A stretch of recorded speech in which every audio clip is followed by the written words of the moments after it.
विधायक महोदय का स्वागत करें। माला के लिए बुद्धनाथ जी मैया विधायक महोदय को माला पहनाए। एक बार फिर से विधायक महोदय के लिए जोरदार तालियां। विधायक महोदय का बहुत बहुत आभार। इन्होंने अपना कीमती समय निकालकर गुरु महाराज की तपोभूमि पर आप पधारे। निश्चित ही आपकी मनोकामना पूरी होगी। अब मैं विधायक महोदय जय भाई, जयकारा जोरदार लगना चाहिए।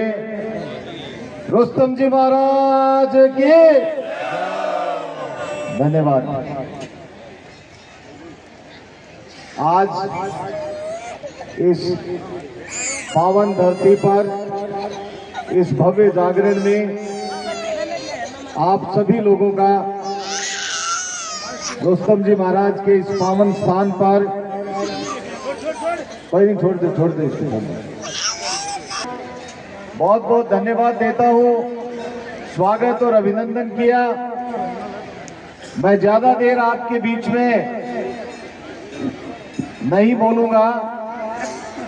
मेरा जब मैं पहले यहाँ पर आया था बुद्धनाथ जी, तो मुझे ये अपने इलाके रतनगढ़ विधानसभा क्षेत्र की सड़क के लिए कहा था और आगे की सड़क के लिए डोंगरगढ़ वाले एमएलए साहब को कहा था।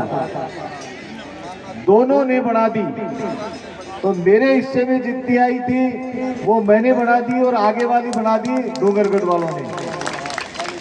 मुझे जयपुर भी आप लोगों ने आदेश दिया। मैं जयपुर भी आप लोगों के बीच में रहा हूं। आपके समाज का कोई भी व्यक्ति कभी भी मुझे किसी भी तरह से याद करता है, मैं आप लोगों के बीच में रहता हूं। और मैं तो भगवान से, जसनाथ जी महाराज से, रुस्तम जी महाराज से एक प्रार्थना करता हूं कि मुझे ऐसे वीरों के बीच में आने का मौका दिया है जो वीर अग्नि के ऊपर चल सकता है, जो वीर अग्नि के ऊपर बहुत कठिन है चलना, और हम राजनीति करने वाले लोगों का चलना भी एक तरह से इतना कठिन है जितना कठिन इस अग्नि के ऊपर आप लोग चल करके नृत्य करते हो। तो मैं आप सब लोगों से, जसनाथ जी महाराज से प्रार्थना करता हूं कि भगवान वो शक्ति दे जिस शक्ति के सहारे हम आप लोगों के कहे हुए काम को कर सके और सेवा के भाव के साथ में एक सेवक आगे बढ़ सके। यही प्रार्थना करता हूं। अभी मैं आया, जब आते समय मुझे थोड़ी तकलीफ हुई इस बात की कि इधर की सड़क को तो हमने बना दिया, लेकिन ये जो सड़क है, ये सड़क बहुत ज्यादा क्षतिग्रस्त हो गई है।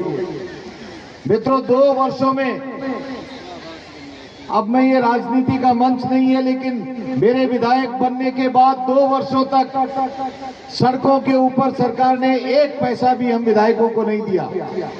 और उसके बाद में कोरोना काल भी आया, जिस कोरोना काल के अंदर हमारे विधायकों के कोटे को कोरोना के अंदर सरकार ने मर्ज कर दिया था। लेकिन उसके बावजूद भी जब हमें बजट के अंदर 10 करोड़ रुपए और 5 करोड़ रुपए 2 बार मिला, तो इस पावन धरती के ऊपर जो मैंने आप लोगों से वादा किया था, उस वादे को पूरा किया। और अब मैं आप लोगों को कहता हूं कि जैसे आप लोगों का पहले आशीर्वाद मिला, जसनाथ जी महाराज की कृपा होगी, रुस्तम जी महाराज की कृपा होगी, आप लोगों का आशीर्वाद मिलेगा। तो अभी आते समय सोच रहा था कि ये सड़क भी रिकारपेट दोबारा होनी चाहिए। आने वाले समय के अंदर जब पवित्र स्थान के ऊपर जाने में लोगों को, भक्तों को कष्ट हो, तो फिर जनप्रतिनिधि का कोई मतलब नहीं रह जाता है। जनप्रतिनिधि विधानसभा के अंदर जो जाता है आपके आशीर्वाद से, वो विधानसभा में आपकी आवाज बन करके बोलता है और सरकारों को उसके लिए काम करना पड़ता है। लेकिन विपरीत परिस्थितियों के बावजूद भी जो घोषणा की उसको पूरा किया। आगे भी मैं ये कहता हूं, हालांकि आचार संहिता लगी हुई है, लेकिन जसनाथ जी महाराज, रुस्तम जी महाराज की कृपा होगी और आने वाले समय के अंदर जो थोड़े बहुत या अधूरे काम रहे हैं, इन सब कामों को पूरा करेंगे। आप लोगों ने मुझे यहाँ पर बुलाया, निमंत्रण दिया और बहुत मान सम्मान किया, इसके लिए आपका हृदय के अंतःस्थल से धन्यवाद देता हूँ। आपका बहुत बहुत धन्यवाद देते हुए मेरी वाणी को देता हूँ विराम। जय श्री राम और जय श्री रुस्तम जी महाराज, जय श्री जसनाथ जी महाराज। धन्यवाद।